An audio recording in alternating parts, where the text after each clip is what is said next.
Well, hello the new, it's only me, Leonard Wells, broadcasting as usual from Studio B, here in the Giggle Mill in Haslingden, north of Manchester in the UK. As you know, Studio B means that my resident engineer will, as always, be none other than that very sweet chap, Adolf Apfelstrudel from Berchtesgaden in Bavaria. Unfortunately, though he's technically perfect, he's very strict. He won't permit me more than 12 digital megaburgers per broadcast. This means you've no chance of seeing or hearing my very forgettable but world-famous rendition of Nessun Dorma. I have two short, salutary tales for you tonight. In the first, Morris and Hannah decide to celebrate their 50th wedding anniversary and eat out at a special kosher Chinese restaurant. So when they arrive, they're looking through the menu with the waiter and agree to share the chef's special chicken surprise. After a short wait, the waiter brings over their meal, which is served inside a lidded cast iron pot, and he departs without removing the lid. Hannah is ready to start eating, but before she can reach over to the pot, the lid suddenly rises by about that much, 1 centimetre or 1 inch, all by itself. Hannah looks closely at the pot, and she could just see 2 beady little eyes looking at her. Then the lid drops back down again. Hannah's worried. "Did you see that?" she said to Morris. "No, darling, I didn't," he replied. "So look in the pot already," she says.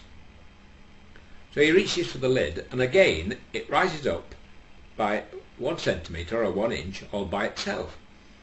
Morris looks closely, and he could see 2 beady little eyes looking at him. Then the lid drops back down again.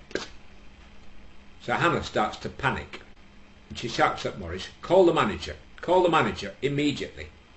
So Morris calls the manager, and they tell him what they saw and demand an explanation. "Well, sir, I think I can explain," says the manager. "What did you order?"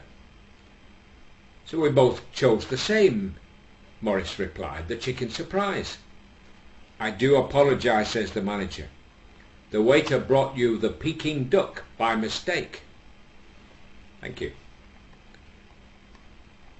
In my second tale, this one is about that famous scientist Einstein. He starts to get home later and later in the evening. One day he comes in at 2:30 in the morning. His shirt is torn, lipstick all around his neck, and his fuzzy wiry hair is even more dishevelled than usual.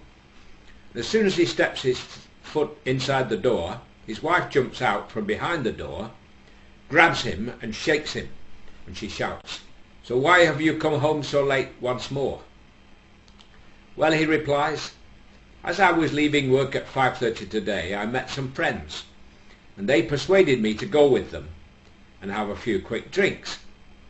Then we met some good-looking young ladies inside the bar, and well, to be honest, we all started to drink more than we should have done or could handle. So as you can probably see, I managed to sober up just enough to see how late it was.